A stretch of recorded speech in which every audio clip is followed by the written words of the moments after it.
Oi, pessoal, tudo bom? Meu nome é Renata Bermudes, eu sou criadora da consultoria Sosseguinho, que é uma consultoria de sono e disciplina para as crianças, e hoje eu vou falar um pouquinho sobre questão de sono e comportamento infantil, tá? E até umas implicações bem legais de a gente observar de como que o sono ali no comecinho da vida, com 2 anos, vai influenciar o desenvolvimento da criança que já está em idade pré-escolar.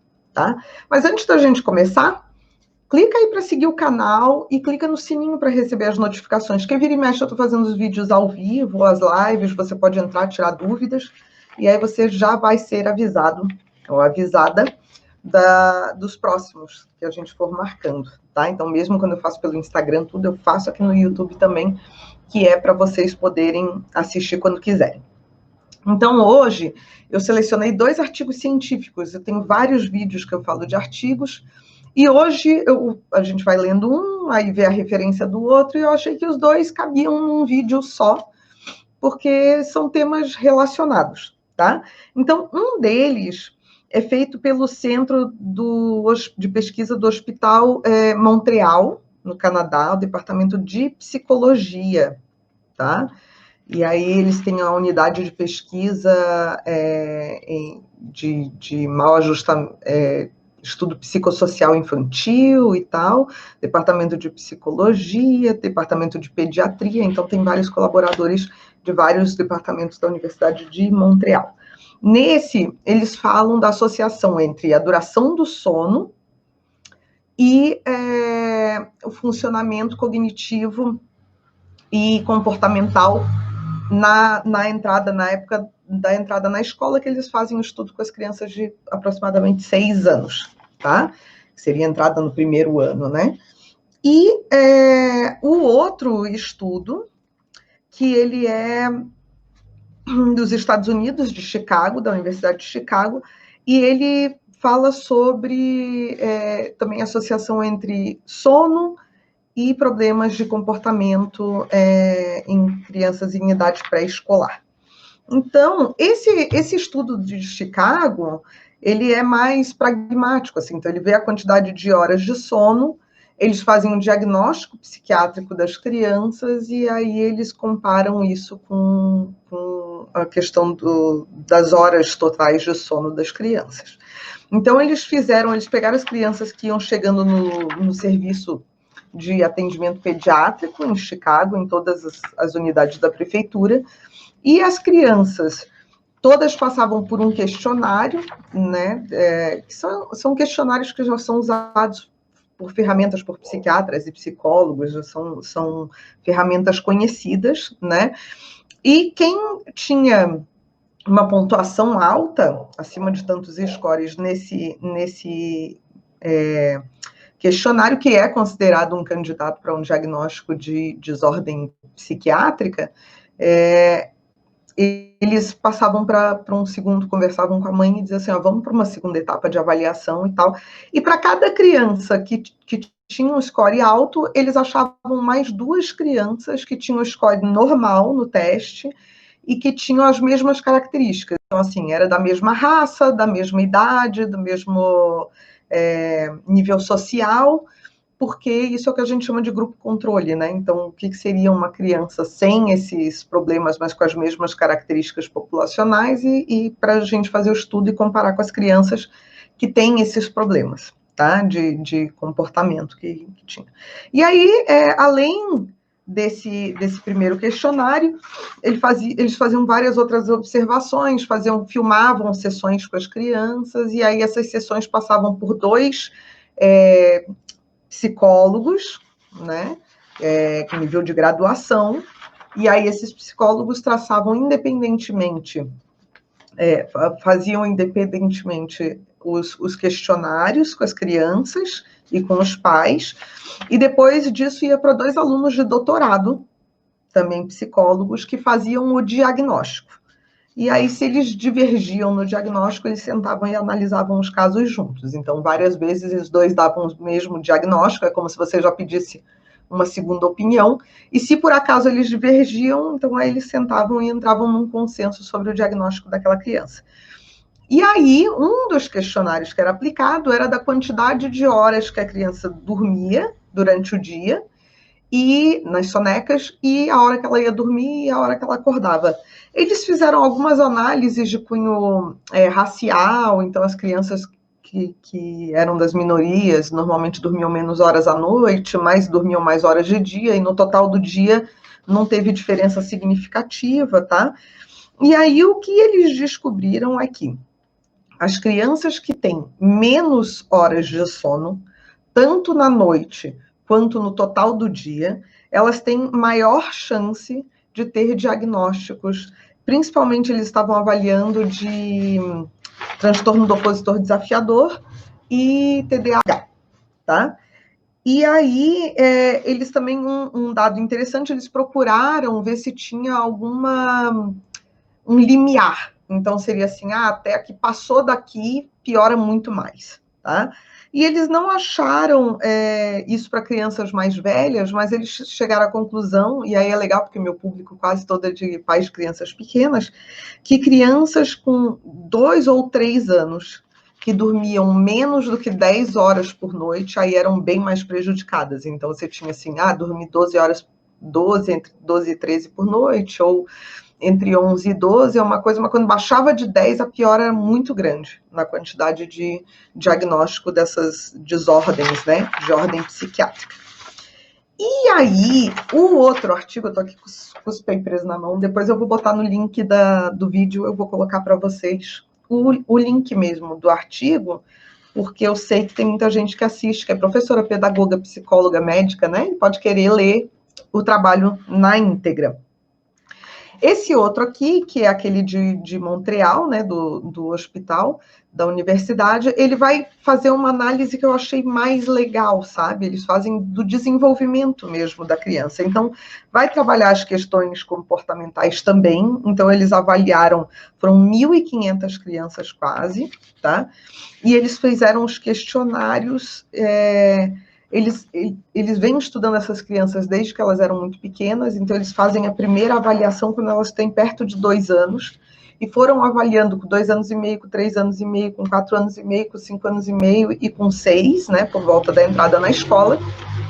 E eles fizeram, além desses questionários do sono, eles fizeram medidas para hiperatividade e impulsividade, eles fizeram tarefas cognitivas, então eles testaram o vocabulário e outras habilidades não verbais da criança, por volta dos 6 anos, quando ela chegou perto da escola. E aí eles foram avaliar qual que é a importância do padrão de sono das crianças ao longo dessa primeira infância, no desenvolvimento cognitivo comportamental dela. Então, eles dividiram as crianças, tá? Em 1, 2, 3, 4 grupos, tá? Esses 4 grupos, eles eram assim, ó. O primeiro grupo era um grupo que, com 2 anos e meio, dormia muito pouco. Tipo, em média, 7 horas e meia por noite, que é bem pouco para essa idade. Eu sempre falo que por volta de 12 horas é o legal, né?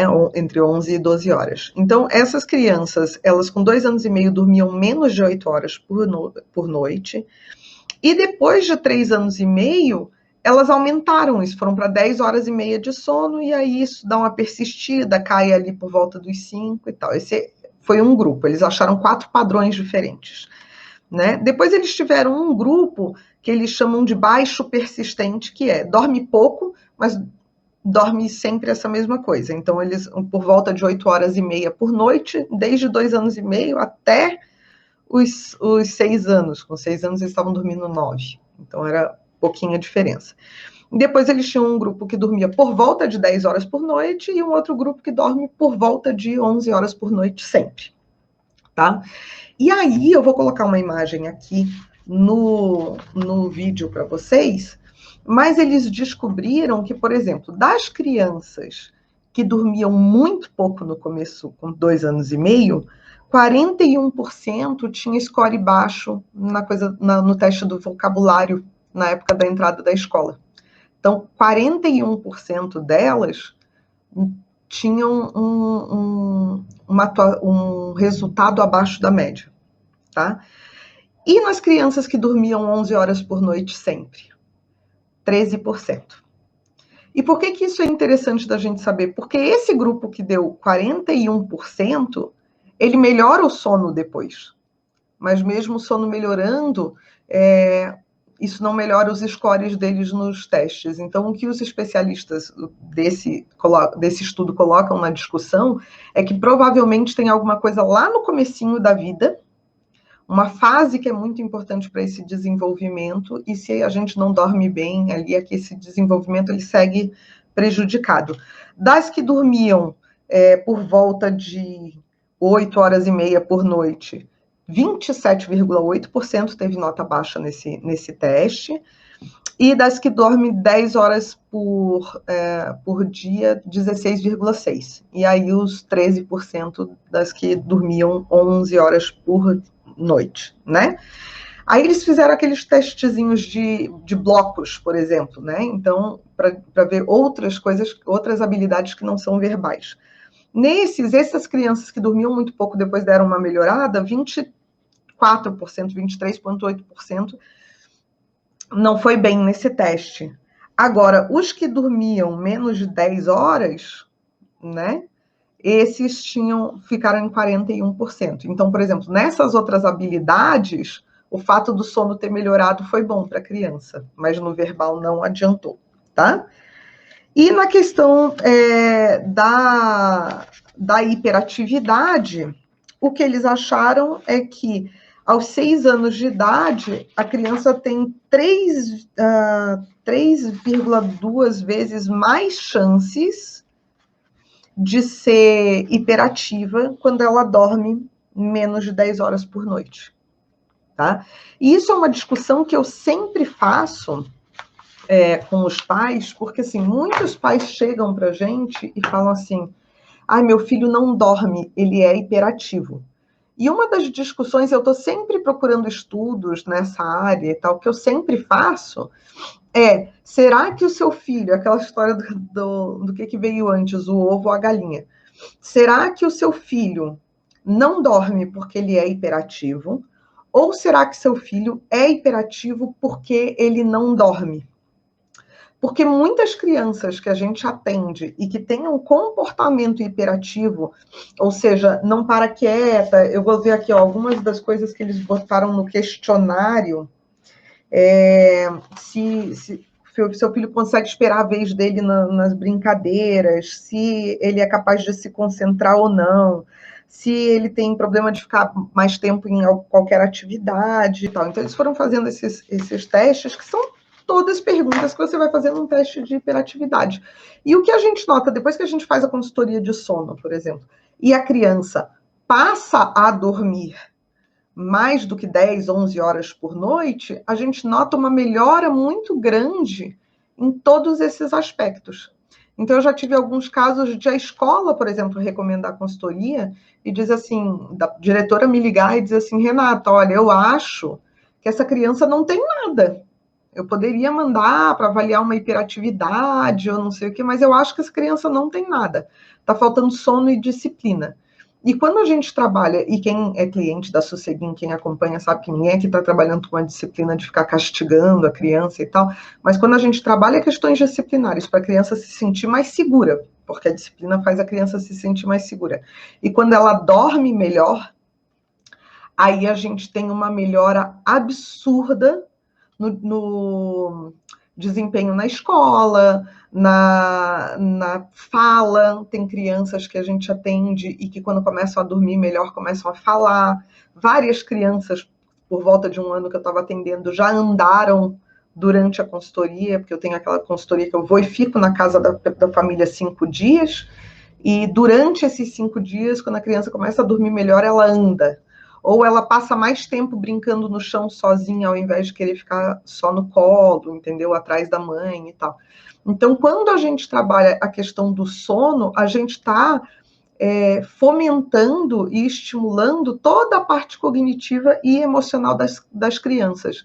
Se vocês derem uma olhada aqui no canal, um pouquinho mais antigo, já tenho outros vídeos que eu falo de comportamento hiperativo, outros estudos, e esse aqui também fala do transtorno do opositor desafiador, que é aquela criança que desafia tudo que os pais falam. Eu atendo bastante crianças que estão com pré-diagnóstico desse, ou uma suspeita, e a gente também tem uma melhora muito boa quando eles passam a dormir melhor.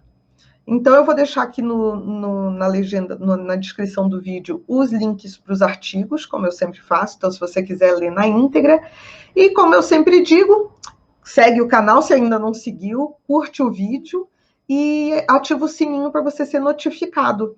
E se você quiser conhecer um pouquinho mais do meu trabalho, a gente tem aqui, ó, 2 livros que eu escrevi e que estão à venda no site ou no e-book na Amazon, tá?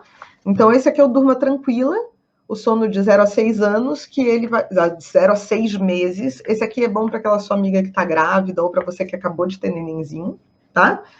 E esse aqui é o Educando com Respeito, que ele fala também de sono, mas ele fala de disciplina. Porque é muito difícil a gente trabalhar sono sem trabalhar disciplina com as crianças que são um pouquinho maiores, tá bom? Eles estão com promoção frete grátis para todo o país. É só entrar lá no site e dar uma olhadinha ou mandar uma mensagem que a gente conversa. Ok, pessoal? Então, até semana que vem. E a gente vai conversando. Mandem dúvidas, mandem artigos e sugestões de tema. Eu estou sempre lendo as mensagens de vocês. Tchau, tchau.